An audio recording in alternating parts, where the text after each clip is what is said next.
10 নং সলিমপুর ইউনিয়ন, 9 নং ওয়ার্ড বাংলাদেশ জাতীয়তাবাদী দল ও অঙ্গ সংগঠন জঙ্গল লতিফপুর ইউনিয়ন শাখার বিক্ষোভ মিছিল ও সমাবেশ অনুষ্ঠিত। বিস্তারিত দেখুন মোহাম্মদ আব্দুস সামাদ রুবেলের তথ্য ও ভিডিও চিত্রে। শহীদ প্রেসিডেন্ট জিয়াউর রহমানের ছবির অবমাননায় ও দেশনায়ক তারেক রহমানের বিরুদ্ধে কুরুচিপূর্ণ বক্তব্য ও স্লোগানের প্রতিবাদে কেন্দ্রীয় কর্মসূচির অংশ হিসেবে 10 নং সলিমপুর ইউনিয়ন, 9 নং ওয়ার্ড বাংলাদেশ জাতীয়তাবাদী দল ও অঙ্গ সংগঠন জঙ্গল লতিফপুর ইউনিয়ন শাখার বিক্ষোভ মিছিল ও সমাবেশ 25শে জুলাই রোজ শুক্রবার বিকাল 3টায় স্থানীয় মিরপুর আবাসিক এলাকা হতে শুরু করে শাপলা আবাসিক এলাকা প্রদক্ষিণ শেষে এবি গুদামের সামনে এসে এই বিক্ষোভ মিছিলটি অনুষ্ঠিত হয়। 10 নং সলিমপুর ইউনিয়ন, 9 নং ওয়ার্ড বিএনপির সাধারণ সম্পাদক মোহাম্মদ আক্তার হোসেন। সবাইকে আমার সংগ্রামী সালাম। আজকে এই 9 নং ওয়ার্ডের একাংশে তথা জঙ্গল লতিফপুর ইউনিট বিএনপির উদ্যোগে আজকের এই প্রতিবাদ সমাবেশে 9 নম্বর ওয়ার্ডের প্রত্যেকটা নেতাকর্মী যারা এই প্রতিবাদ সমাবেশে সমবেত হয়েছেন, সিনিয়র সহসভাপতি মোহাম্মদ সাদ্দামের সার্বিক ব্যবস্থাপনায় এতে উপস্থিত ছিলেন ওয়ার্ড যুব দলের সাবেক সাধারণ সম্পাদক মোহাম্মদ মনিরুল ইসলাম ও নবগঠিত কমিটির সাধারণ সম্পাদক মোহাম্মদ মিয়া। আরও উপস্থিত ছিলেন মোহাম্মদ মনির, মোহাম্মদ জাহেদ মিয়া, মোহাম্মদ ফারুক, মোহাম্মদ জসিম, মোহাম্মদ সাইদুল হাসান, মোহাম্মদ রাকিব, মোহাম্মদ শাহজাহান, মোহাম্মদ সবুজ প্রমুখ। আজকে আমাদের এই প্রতিবাদ আমি 9 নম্বর ওয়ার্ড বিএনপির সেক্রেটারি হিসাবে ব্যর্থহীন কণ্ঠে বলতে চাই, অতীতে যারা স্বৈরাচারের দোষর ছিল তারা আজকে আমাদের এই এলাকায় চাঁদাবাজি লুটতরাজি করে সাইনবোর্ড হতেছে বিএনপি। আমি সকল নেতাকর্মীদের উদ্দেশ্য করে বলবো, আমাদের আর বদনাম নেওয়ার সময় নাই। যদি কেউ আমাদের নাম ভাঙিয়ে চাঁদাবাজি করতে চায়, আমরা সম্মিলিতভাবে তাকে ধরে আইনের হাতে সোপর্দ করব।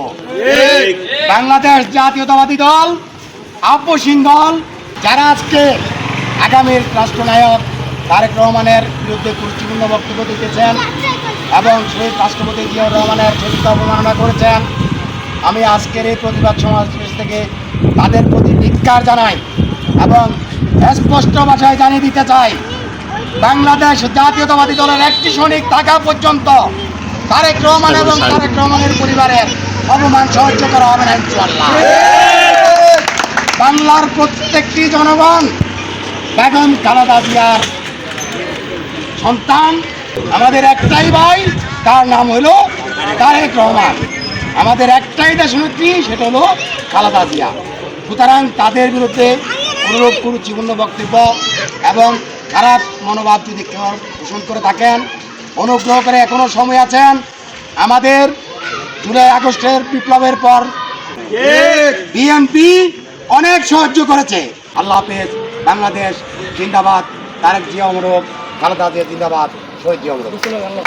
আপনারা যারা এই কুচুকরি কথাবার্তার থেকে আপনারা বিরত থাকুন। আমরা এটা কখনো আমাদের নেতার বিরুদ্ধে বললে আমরা মেনে নেব না। বলে আমি আমার বক্তব্য এখানে নাই আমাদের নেতা তারেক জিয়ার বিরুদ্ধে কুপরিপূর্ণ মন্তব্য করার।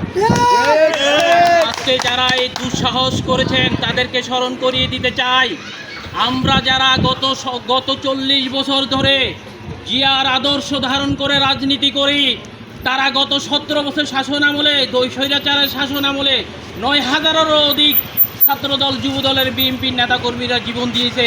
কিন্তু এই আদর্শ থেকে আমরা কেউ এক চুলো সরি নাই এবং সরব না। যারা আজকে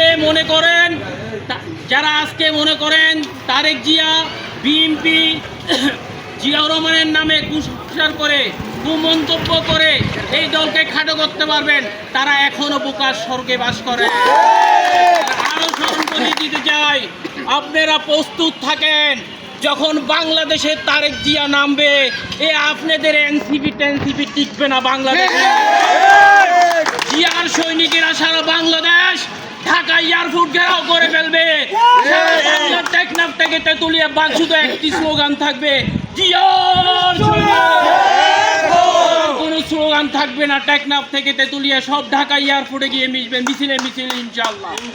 আপনারা সে অপেক্ষায় থাকেন, সেই দিনের আশা ব্যক্ত করে আমি আমার সংক্ষিপ্ত বক্তব্য শেষ করছি। আসসালামু আলাইকুম।